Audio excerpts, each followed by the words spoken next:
Bonjour et bienvenue à tous. Il existe de nombreuses créatures étonnantes et bizarres sur Terre, mais les serpents sont peut-être ceux qui se distinguent le plus. Petits et grands, cruels et tendres, brillants, presque invisibles, marins, terrestres et même volants. Et il en existe encore beaucoup d'autres. Dans la vidéo d'aujourd'hui, nous allons vous montrer quelques-uns de ces serpents ainsi que leurs aptitudes, et soyez-en sûrs, c'est parfois difficile à croire. N'hésitez pas à liker la vidéo si elle vous plaît, et si vous êtes nouveau sur la chaîne, n'oubliez pas de vous abonner et d'activer la notification pour ne rater aucune de nos prochaines vidéos. On commence.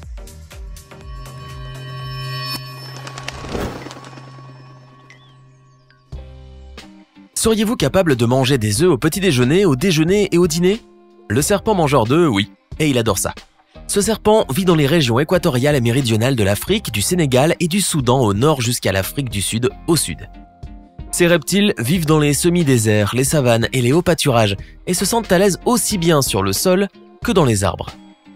En cas de danger, ils essaient de se cacher dans les trous profonds, sous les racines ou dans les troncs d'arbres.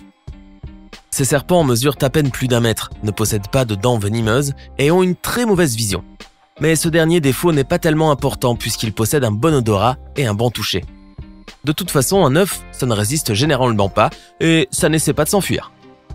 Les serpents mangeurs d'œufs trouvent leur proie à l'aide de leur langue et d'une fossette particulière qui se trouve au niveau de leur tête.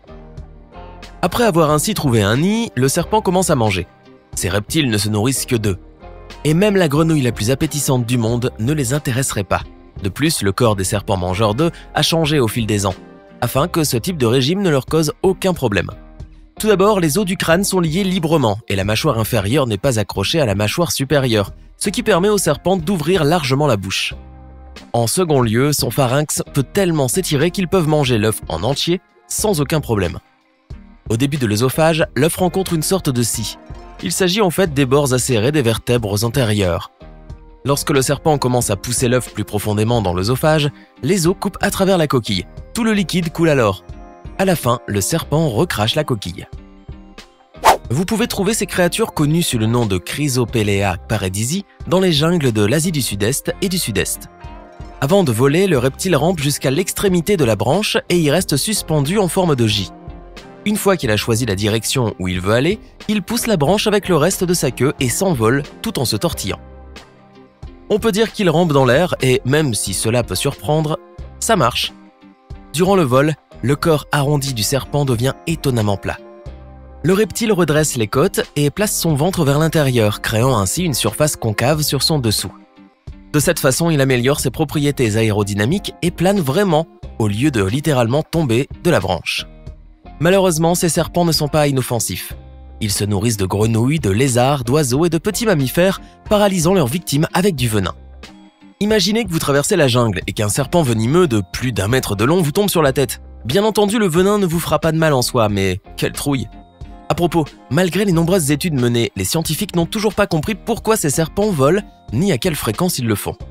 Certainement veulent-ils fuir les prédateurs, traverser une certaine distance ou capturer des proies plus rapidement. Mais les scientifiques soupçonnent toutefois que ce ne sont pas là les seules raisons. Ce petit serpent africain, inoffensif au premier regard, est venimeux et représente un vrai danger pour les humains. Un serpent stiletto mesure rarement plus de 70 cm de long et passe la plus grande partie de sa vie sous le sol, creusant des trous et des galeries. Il se nourrit de rongeurs et possède une paire de dents longues et venimeuses qui sortent de sa bouche en cas de besoin. Effectivement, ce serpent n'ouvre pratiquement pas la bouche.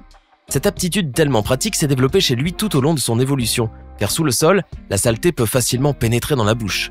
Par ailleurs, ses dents sont très souples et peuvent bouger dans tous les sens, indépendamment l'une de l'autre, permettant ainsi au serpent d'avaler sa proie plus facilement. Avant de continuer, il est temps de répondre à la question du jour. Écoutez bien. Lequel de ces 3 serpents est le plus dangereux de tous? Est-ce option A, le serpent à sonnette, option B, un anaconda, ou encore option C, le cobra?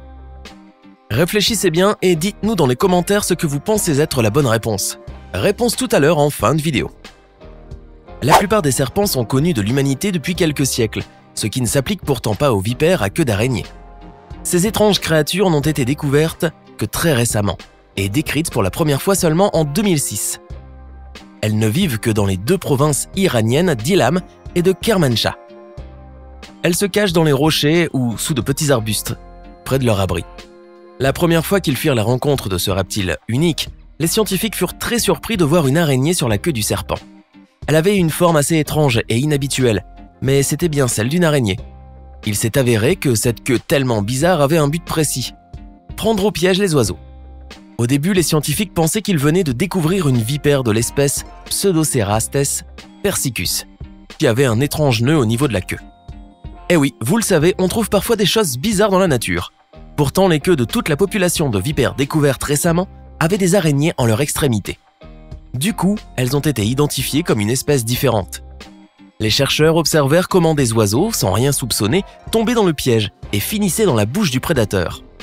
On peut dire que la vipère à queue d'araignée utilise le bulbe de sa queue de la même manière que la lotte utilise la lumière pour attirer les poissons. En plus de la forme unique de leur queue, ces serpents possèdent une paire de protubérances lisses au-dessus des yeux qui ressemblent à de petites cornes courbées vers l'arrière et qui sont recouvertes de 2 ou 3 petites écailles. Ces cornes font ressembler ces vipères à un mini-dragon sans pattes.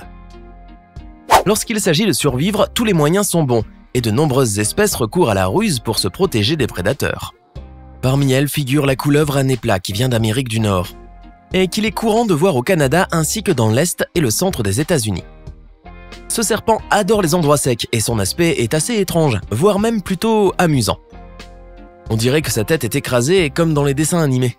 Le venin de ce reptile ne représente pas une menace pour la vie humaine ou celle des grands êtres vivants. Ainsi, pour se défendre, il a appris à jouer la comédie. En cas de danger, le serpent ouvre sa capuche et attaque l'ennemi, et s'il ne l'effraie pas, alors il fait semblant d'être mort. Pour cela, ce reptile intelligent se met sur le dos, se détend, cesse de bouger et montre sa langue. Un Oscar pour cette couleuvre. Elle reste ainsi quelques minutes puis, levant légèrement la tête, regarde autour d'elle. Si l'ennemi n'est pas encore parti, elle continue son show. Par contre, s'il n'y a plus de danger, elle s'en va, tout simplement. Et n'allez pas croire que vous pourrez prendre ce serpent sur le fait. Si vous soulevez du sol cet acteur à écailles, il ne montrera aucun signe de vie, pas un seul. Ce sera comme si vous attrapiez un tuyau. Et si vous tentez de retourner le serpent présumé mort pour le remettre sur le ventre, il se retournera aussitôt et s'endormira à nouveau. Rien d'anormal. Découvert par les scientifiques de l'université de Vanderbilt, cet extraordinaire serpent d'eau douce vit en Indochine et mérite toute notre attention, au moins pour son aspect. Sur le devant du corps, il possède 2 petites protubérances aplaties en forme de tentacules recouvertes de fines écailles. Il est bon à savoir que ce reptile a développé une technique de pêche vraiment unique. Généralement, quand il chasse, ce type de prédateur se positionne à l'endroit vers lequel se dirige la proie et réagit ensuite en fonction de ses mouvements lorsqu'elle fuit. Cependant, le serpent à tentacules s'est avéré être plus intelligent. Durant la chasse, c'est à peine s'il bouge, et pendant ce temps, les poissons nagent pratiquement dans sa bouche. Mais pourquoi ? Après tout, c'est assez étrange pour un prédateur. Eh bien, sa stratégie est simple et redoutablement efficace. Lorsqu'il se prépare à chasser, il plie son cou en forme de J inversé, la tête au bout du crochet. Il s'installe ensuite et reste figé en attendant que le poisson nage aussi près que possible de sa tête. En une fraction de seconde, il arrive quelque chose de tellement rapide que l'œil humain est incapable de suivre. Heureusement, en regardant au ralenti, vous pouvez comprendre ce qui s'est passé. Boum! Le poisson se retrouve instantanément entre les dents du reptile, ce qui est vraiment surprenant quand on sait que les réflexes des poissons sont considérablement plus importants que ceux des serpents. Pourtant, c'est précisément de cela que le prédateur sous-marin profite. Lorsque le poisson se trouve à côté de la tête du serpent, ce dernier fait un mouvement brusque, non pas avec la tête, mais avec le corps. Ce geste provoque des vibrations qui se propagent et qui sont alors perçues par la victime, déclenchant chez elle une réaction. Étant donné que le poisson pense que le danger provient d'un côté, il nage précisément dans la direction opposée et tombe directement dans la bouche du chasseur rusé. Dans une telle situation, la victime ne peut plus revenir en arrière et tout ce qu'il reste à faire au serpent, c'est de fermer ses mâchoires à temps. Alors, lequel de ces serpents vous impressionne le plus? Lequel n'avez-vous certainement pas envie de croiser? Donnez-nous votre sentiment dans les commentaires. Sinon, c'est le cobra, et particulièrement le cobra indien ou cobra à lunettes, qui se trouve surtout en Asie du Sud. Puisqu'il sort surtout la nuit et au crépuscule, mais aussi parce qu'il dispose d'un venin très efficace et d'une vitesse remarquable, il est l'un des serpents les plus dangereux du monde, et c'est donc la bonne réponse.